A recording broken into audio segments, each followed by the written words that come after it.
많은 분들이 저에게 물어보세요. 북한과 한국 두 나라를 다 살아보셨는데 어디가 더 좋았어요? 처음 그 말을 들었을 때는 다른 사람들이 눈치를 보느라 한국이 좋아요 라고 대답했죠. 왜냐하면 그것이 다가 아니었기 때문이에요. 제가 정말 하고 싶은 이야기는 따로 있었어요. 두 사회를 살아보니 제가 가장 놀랐던 사실은 정치도 경제도 건물도 아니라 제 마음이었어요. 저는 평생 제가 참을성이 많은 사람인 줄 알았어요. 돌이켜보니 참는 것밖에 모르고 살았던 사람이더라고요. 그리고 더 놀라운 건 그 사람이 바로 저 자신이었다는 겁니다. 일, 청소 현장, 참는 것이 습관이 된 사람들. 제 하루는 이른 새벽부터 시작돼요. 남들이 아직 잠들고 있는 시간에 일어나 하루를 준비하고 아파트에 도착하면 그때부터 제 하루는 머물 쓰는 일이죠. 그런데 60대가 넘어가니 그 몸이 예전 같지 않다는 걸 매일매일 느껴요.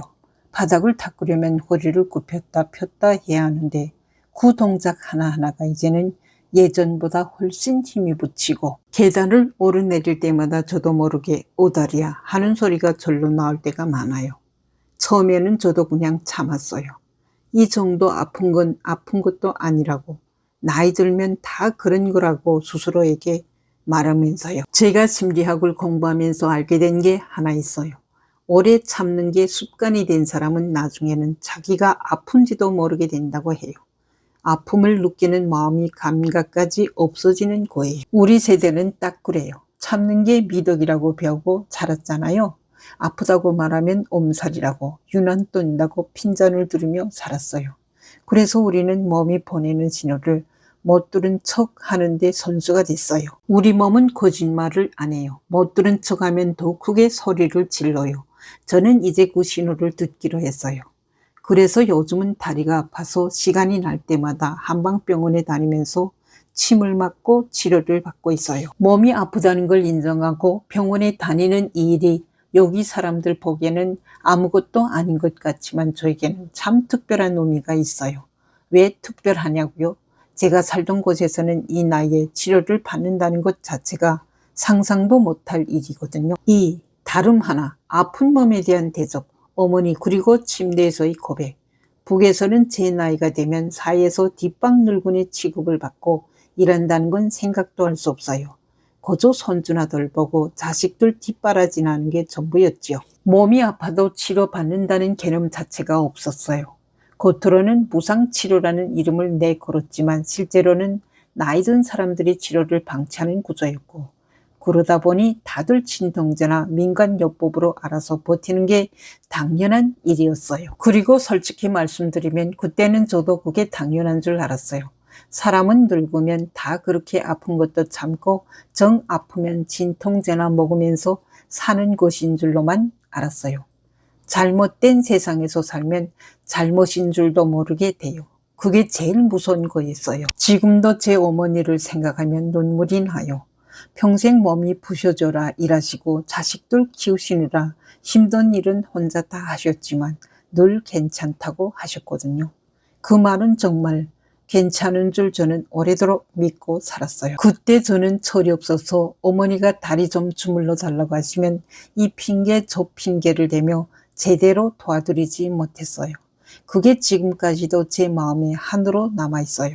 심리학에 이런 이야기가 있어요. 사람은 끝낸 일은 금방 잊어버리는데 끝내지 못한 일은 마음속에 계속 남아서 문을 두드린다고 해요. 어머니 다리를 주물러 드리지 못한 일, 저에게는 그게 영영 끝내지 못한 숙제가 된 거예요. 혹시 여러분에게도 그런 끝내지 못한 숙제가 있나요? 그 마음이 수십 년이 지나도 안 없어지는 건 여러분이 나쁜 사람이라서 아니에요. 그러니 그 마음을 너무 미워하지 마세요. 전 아프고 슬프고 힘들어도 참고 살았어요. 누가 도와주겠다고 해도 괜히 미안해서 먼저 사양했어요. 오랫동안 그렇게 살아온 습관은 하루아침에 바뀌지 않더라고요. 나이 든 사람이 병원에서 치료받는 게 너무나 당연한 세상인 거예요. 그걸 보는 순간 저는 부모님 생각이 났어요. 우리 어머니도 이런 세상에서 사셨더라면 하는 생각이 들었어요. 지금도 한방병원 침대에 누워 침을 맞고 있으면 부모님 모습이 떠오를 때가 많아요. 그럴 때면 저는 마음속으로 이렇게 말씀드려요. 어머님, 아버지 할 말은 수없이 많지만 효도 한번 제대로 못 해드린 이 딸이 이제는 미안함을 다 내려놓고 부모님 몫까지 감사하면서 살겠습니다. 미안함은 마음속에 품고 있으면 한이 되지만 그분들 몫까지 잘 살아내면 효도가 되지 않을까요? 그렇게 저는 결심했어요. 어머님처럼 삶지 않겠다고. 이 몸을 아껴가며 오래 일하겠다고요. 3. 다름 둘. 몸으로 다 하던 세상과 도구가 도와주는 세상. 두 나라의 다름은 병원에만 있는 게 아니었어요. 매일 하는 청소와 빨래도 있었어요. 북에서는 청소 도구라는 걸 생각도 못했어요. 집 바닥은 손걸레로 엎드려서 닦고 어르신들은 무릎으로 기어다니면서 닦으세요. 빨래는 두말하면 잔소리예요. 모든 걸 손으로 했죠. 겨울에는 뗄 것이 흔하지 않아서 찬물에 손을 호호 불면서 빨래하던 그 모습을 저는 지금도 잊을 수가 없어요. 그런데 여기는 세탁기가, 청소기가 다 해주는 세상이에요. 물론 저도 처음부터 도구를 잘 고른 건 아니었어요. 처음 한국에 와서 손이 짧은 청소기를 하나 샀는데 전기선을 옮겨 다니며 꽂다가 합선이 나서 연기까지 났고 흡입력도 약해서 결국 제대로 써보지도 못하고 버렸어요. 그런데 몇 년 전 힘들게 일하고 퇴근하여 집에 왔는데 저를 위해 전을 부치느라 주방 바닥에 온통 기름이 튀어 있었던 적 있었어요. 고맙다는 인사를 못하고 먼저 한숨이 나왔고 짜증이 나서 한 소리까지 했어요. 그 정도로 제 몸이 지쳐 있었던 것 같아요. 심리학에서는 이걸 이렇게 설명해요. 사람 마음은 등잔불 같아서 몸이 지치면 기름이 줄어든대요. 기름이 바닥나면 불빛이 구려지듯이 마음이 기름이 마르면 고마운 것도 고맙게 안 보이고 예쁜 것도 안 보인대요. 그건 마음이 못돼서가 아니라 기름이 잠깐 마른 것뿐이래요. 그날 저는 친구가 추천해준 수프레이 밀대 걸레를 써봤는데 기름때가 몇 번 문지르지 않아도 한 번에 쓱 닦였어요. 몸이 편해지니 신기하게도 마음이 그릇이 다시 커졌어요. 남편이 고마운 마음도 짜증 없이 온전히 받아들일 수 있게 됐고 그래서 3년째 청소기를 바꾸지 않고 그대로 쓰고 있어요. 무릎으로 기어다니며 바닥을 닦던 세상에서 온 저는 알아요. 도구는 그저 물건이 아니라 내 몸과 마음을 지켜주는 것이라는 걸요. 4. 다름 셋. 배움이 기회, 그리고 내 생각 정리. 그리고 저를 깜짝 놀라게 한 북한과의 다름은 따로 있었어요. 바로 배움이에요. 북에서 배움이란 20대에 끝나는 거예요. 그 나이가 지나면 공부라는 말은 인생에서 사라져요. 60대에 공부한다는 건 상상조차 못하고 온라인으로 대학 공부를 한다는 건 꿈도 못 꾸는 곳이에요. 아니, 꿈도 못 꾼다는 말도 정확하지 않아요.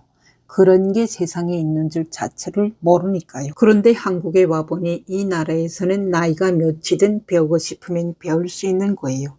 저는 그게 믿기지 않아서 직접 해봤어요. 평생 교육으로 심리학과 철학을 공부했고 현재 주말마다 비즈니스 PT 수업을 들으러 다녀요. 낮에는 아파트 청소하는 60대가 주말에는 가방을 메고 공부하러 가는 거예요. 북에 있으면 뒷방에 앉아 손주나 보고 있었을 나이예요. 제가 공부한 심리학에서 아들러라는 학자는 이런 말을 했어요. 사람은 몇 살이 되어도 변할 수 있다고요. 저는 그 말을 책으로 배우기 전에 제 인생으로 먼저 겪은 셈이에요. 이제 두 세상을 살아본 제 생각을 정리해 말씀드릴게요. 아픈 몸도 집안일도 배움도 같은 사람인데 어느 세상에 사느냐에 따라 이렇게 달라져요. 그리고 잘못된 세상에서 살면 잘못인 줄 모르게 돼요. 좋은 세상에 살면서 그 좋은 것을 누리지 않는 것, 그게 참 안타까운 일이에요. 아픈데도 병원에 안 간 것, 몸이 힘든데도 도구 하나 안 바꾸는 것, 배울 수 있는데도 늦었다며 시작하지 않는 것. 어쩌면 우리는 좋은 세상에 살면서도 습관은 옛날 세상에 두고 사는 건지도 몰라요. 그러니 지금 몸이 아픈데도 참고 계신 당신도, 미안한 마음을 품고 계신 당신도, 그리고 이 나이에 뭘 할 수 있을까 망설이고 계신 당신께는 제 이야기를 하나만 더 들려드리고 싶어요. 저는 45세 인생을 통째로 다시 시작한 사람이에요. 말도 억양이 다르고 아는 사람 하나 없고 이 나라의 물건 이름 하나까지 새로 배워야 했어요. 그런 제가 60이 넘어 청소일을 다시 시작했고 심리학을 공부했고 지금은 이렇게 카메라 앞에서 당신께 말을 걸고 있어요. 45세 처음부터 다시 시작해본 사람이 말씀드릴게요. 시작에 늦은 나이라는 건 세상에 없어요. 망설여진다면 크게 시작하지 마세요. 저도 그랬어요. 오늘 병원 예약 전화 한 통, 오늘 걸레 한번 빨아보는 것. 그렇게 찾기 시작하면 돼요.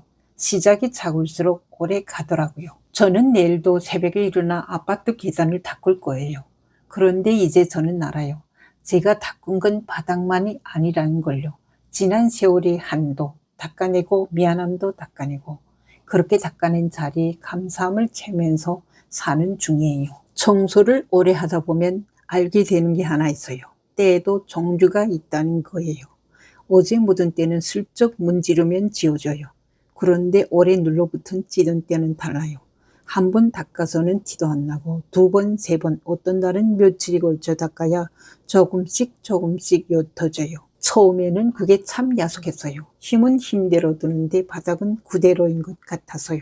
그런데 신기하지요. 포기하지 않고 계속 닦으면 어느 날 문득 바닥이 환해져 있어요. 언제 지워졌는지도 모를게요. 저는 그때 깨달았어요. 사람이 마음도 똑같다는 걸요.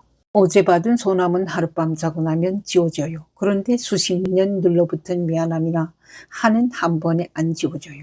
저도 어머니에 대한 미안함을 침대 위에서 한 번 고백했다고 다 내려놓아진 게 아니에요. 침을 맞을 때마다 한 번씩 또 닦아내는 중이에요. 그러니 여러분도 조급해하지 마세요. 오래 묵은 마음일수록 여러 번 닦아야 하는 건 당연한 거예요.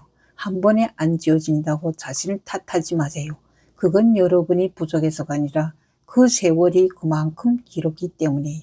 그리고 이것도 꼭 말씀드리고 싶어요. 바닥은 혼자 안 닦여요. 누군가 걸레를 들어야 닦여요. 여러분 마음도 마찬가지예요.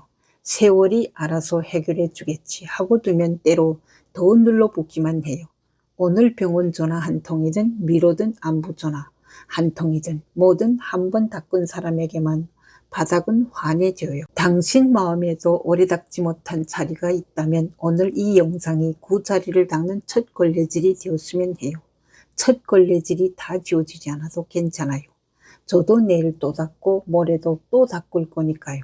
우리 함께 닦아가요. 저는 두 세상을 살아보고 배운 것을 오늘 이 영상을 통해 딱 한 사람, 당신에게 나눠드리고 싶어요. 하나를 해본 사람은 알게 돼요. 두 번째는 훨씬 쉽다는 걸요. 저도 걸레 한 장 빠는 것부터 시작해서 여기까지 왔거든요. 그리고 오늘 이 이야기가 당신 마음 한 자리를 닦는데 조금이라도 보탬이 됐다면 구독 버튼을 눌러주세요. 구독은 저에게 다음 이야기를 만들 힘이 되고 당신에게는 제가 매주 찾아가겠다는 약속이 돼요. 좋아요 하나, 댓글 한 줄도 큰 힘이 돼요. 특히 댓글에 당신이 끝내지 못한 숙제를 한 줄 남겨주시면 제가 꼭 읽고 마음으로 안아드릴게요. 오늘도 끝까지 함께 해주셔서 진심으로 감사합니다.